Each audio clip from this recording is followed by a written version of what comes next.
కుప్పంలో ఉర్దూ పాఠశాలలో ఇంటర్ వరకు అప్గ్రేడ్ చేయాలని ప్రజా ఫిర్యాదుల పరిష్కార వేదికలో మైనారిటీ నాయకులు షాదీ మహల్ చైర్మన్ అన్సర్, మాజీ మండల్ కోఆప్షన్ నెంబర్ సర్దార్, జిల్లా కలెక్టర్ సుమిత్ కుమార్ కు వినతి పత్రం అందజేశారు. అనంతరం వారు మాట్లాడుతూ కుప్పంలో ఇంటర్ వరకు ఉర్దూ కళాశాల లేకపోవడంతో మైనారిటీ విద్యార్థులకు ఇబ్బందులు పడుతున్నారని తెలిపారు. జిల్లా కలెక్టర్ ఈ విషయమై సానుకూలంగా స్పందించినట్లు వారు తెలిపారు. ఈ కార్యక్రమంలో municipality minority secretary Mujeeb Ahmed మరియు బూత్ కన్వీనర్ అజిం పాల్గొన్నారు.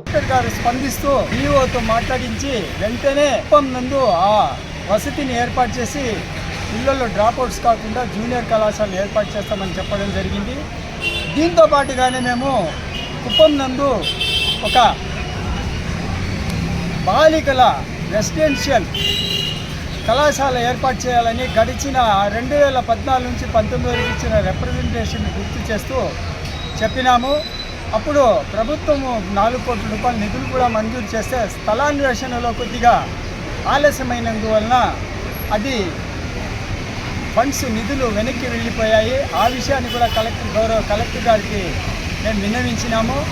ఆ ఫీజిబిలిటీ కూడా వాయిల్పాడు, చిత్తూరు జిల్లా వాయిల్పాడులో ఒక్కటి మాత్రమే ఉంది జిల్లాకు రెసిడెన్షియల్ ఉర్దూ బాలికల కళాశాల. కాబట్టి కుప్పం నుండి ఇస్తే కుప్పము, వీకోట, పలంనేరు, చిత్తూరు వరకు అడ్మిషన్స్ ఉంటాయని మేము చెప్పడం జరిగింది.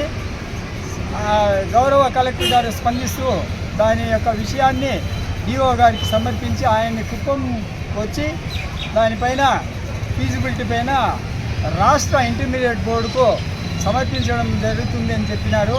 మాకు గట్టి హామీ ఇచ్చారు. తెలుగుదేశం పార్టీ హయాంలో చంద్రబాబు నాయుడు గారి చలువతో ఆయన యొక్క అధ్యక్షతన ఈ కుప్పం ప్రతి ఒక్క విషయంలోనూ అభివృద్ధి చెందింది. కాబట్టి ఇది ముఖ్యమైన విషయము.